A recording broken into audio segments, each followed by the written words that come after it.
নমস্কার বন্ধুরা, রুচির কিচেনে সবাইকে স্বাগত জানাই। আজ নিয়ে এসেছি কুমড়োর নিরামিষ। এই গরমের দিনে এইভাবে একবার রান্না করে খেয়ে দেখুন, খেতে দুর্দান্ত লাগে। কম মশলায় যে এতটা সুস্বাদু হয়, না বানিয়ে খেলে বুঝতে পারবেন না। চলুন রেসিপিটা দেখে নেওয়া যাক, আশা করি ভালো লাগবে। এখানে দেখুন আমি কুমড়ো নিয়েছি, তবে পরিমাণটা আপনারা আপনাদের প্রয়োজন মতন নিয়ে নেবেন। তবে বন্ধুরা, এই রেসিপিতে যেহেতু কুমড়োর নিরামিষ, সেই কারণে কুমড়োর পরিমাণটা কিন্তু বেশি রাখতে হবে, আর বাকি সবজির পরিমাণটা কম রেখেছি। তো দেখুন এখানে আমি কুমড়ো কেটে নিয়েছি, দুটো সজনের ডাঁটা কেটে নিয়েছি। যেহেতু এখন গরমের সময় সজনের ডাঁটা কিন্তু খুব সহজে পাওয়া যাচ্ছে, আর ঘরে থাকেও সব সময়, তবে দিলে খেতে ভালো লাগবে। তার সঙ্গে বড় সাইজের একটা আলু একইভাবে কুমড়োর মতন করে কেটে নিয়েছি। এখন সবজিগুলোকে ভালো করে ধুয়ে নিয়েছি আর একটা প্লেটে তুলে নিয়েছি। এদিকে একটা কড়াই বসিয়ে দিয়েছি, কড়াইতে দিয়ে দিয়েছি 1 চামচ পাঁচফোড়ন। গ্যাসের ফ্লেমটা একদম লোতে রাখতে হবে। তারপরে এই পাঁচফোড়নটাকে ভালো করে ভেজে নিতে হবে। পাঁচফোড়ন ভাজতে ভাজতে দেখবেন পাঁচফোড়নের সুন্দর একটা গন্ধ বেরিয়ে যাবে, তখন বুঝবেন পাঁচফোড়নটা ভাজা হয়ে গিয়েছে। খুব বেশি লাল করে বা কালো করে ভাজার দরকার নেই। এখানে পাঁচফোড়ন ভাজা হয়ে গিয়েছে, এখন আমি পাঁচফোড়নটাকে নামিয়ে নেব। আর এই কড়াইতেই আমি দিয়েছি 2 চামচ সর্ষের তেল। রান্নাটা সর্ষের তেলে করেছি, তবে সাদা তেলেও করা যাবে। তেলটাকে খুব ভালো করে গরম করে নিতে হবে। তারপরে দিতে হবে 1/2 চামচ পাঁচফোড়ন, আর তার সঙ্গে এখানে দিয়েছি শুকনো লঙ্কা 2টো আর একটা তেজপাতা। তেজপাতাটাকে এইভাবে ছোট ছোট করে ছিঁড়ে দিয়েছি। এখন ফোড়নটাকে ভালো করে ভেজে নেব। তারপরে এখানে দেব অল্প করে একটু হিং। যেহেতু নিরামিষ, তাই হিং দিলে খুব সুন্দর ফ্লেভার হবে। হিংয়ের ফ্লেভার ভালো লাগলে অবশ্যই দিয়ে দেবেন। আর হিংটা দেওয়ার সঙ্গে সঙ্গে আলুটাকে দিয়ে দিতে হবে। আলুটাকে দিয়ে এইভাবে হালকা করে একটু ভেজে নেব, একদম লাল করে ভাজবো না, যেহেতু আলুটা সিদ্ধ হতে সময় বেশি লাগে সেই কারণে। এখানে বন্ধুরা আলু ভাজা হয়ে গিয়েছে দেখুন। আর এখন এখানে দিয়ে দিতে হবে কুমড়োগুলো।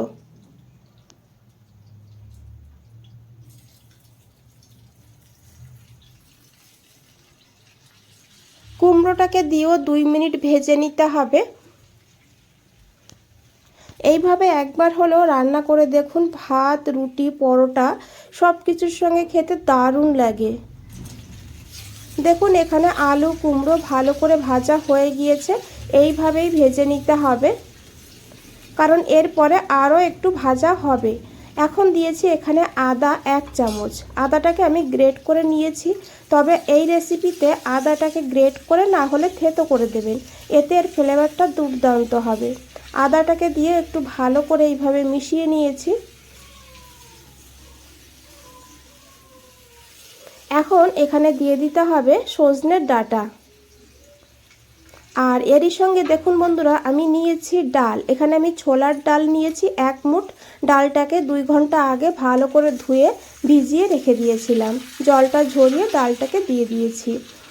আর এখন ডালটাকে দেওয়ার পরও 2 মিনিট ভেজে নেব। এইভাবে সজনের ডাঁটা ডালটাকে ভেজে নিতে হবে আলু কুমড়োর সঙ্গে।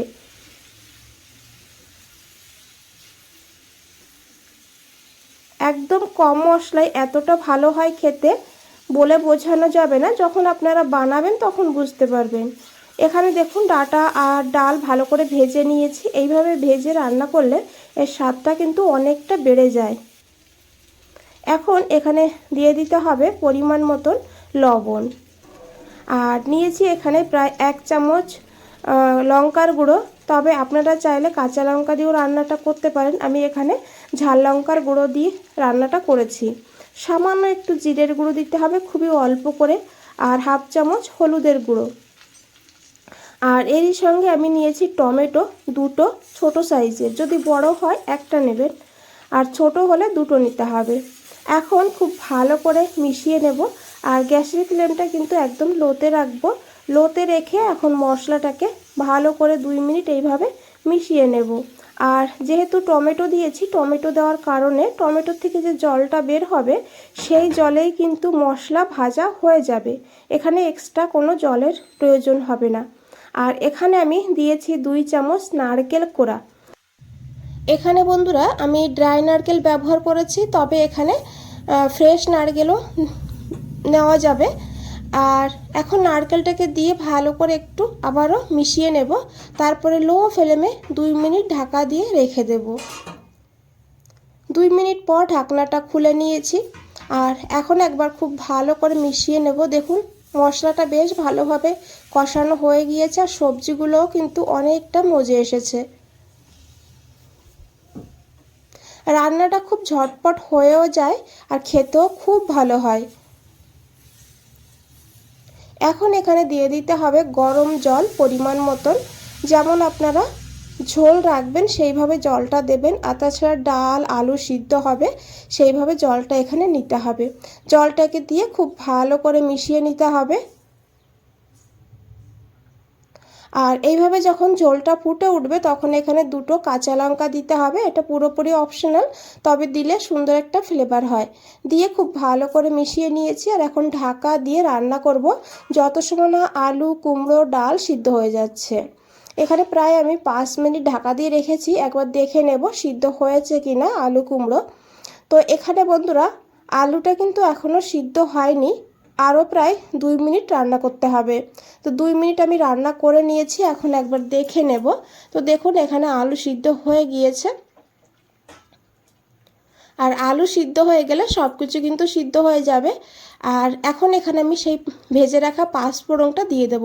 পাঁচফোড়নটাকে আমি হামানদিস্তার মধ্যে নিয়ে আধ ভাঙা করে নিয়েছি, দেখুন এইভাবে পুরোটা পাঁচফোড়নই দিয়ে দিয়েছি। এই পাঁচফোড়নটা অবশ্যই দেবেন, এই পাঁচফোড়ন দেওয়ার কারণে এর স্বাদটা কিন্তু খুব ভালো হবে।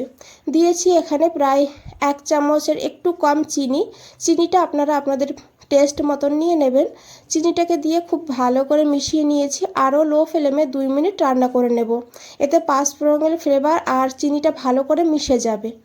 তেজপাতাটা তুলে ফেলে দিয়েছি, আর রান্নাটা কিন্তু হয়ে গিয়েছে বন্ধুরা।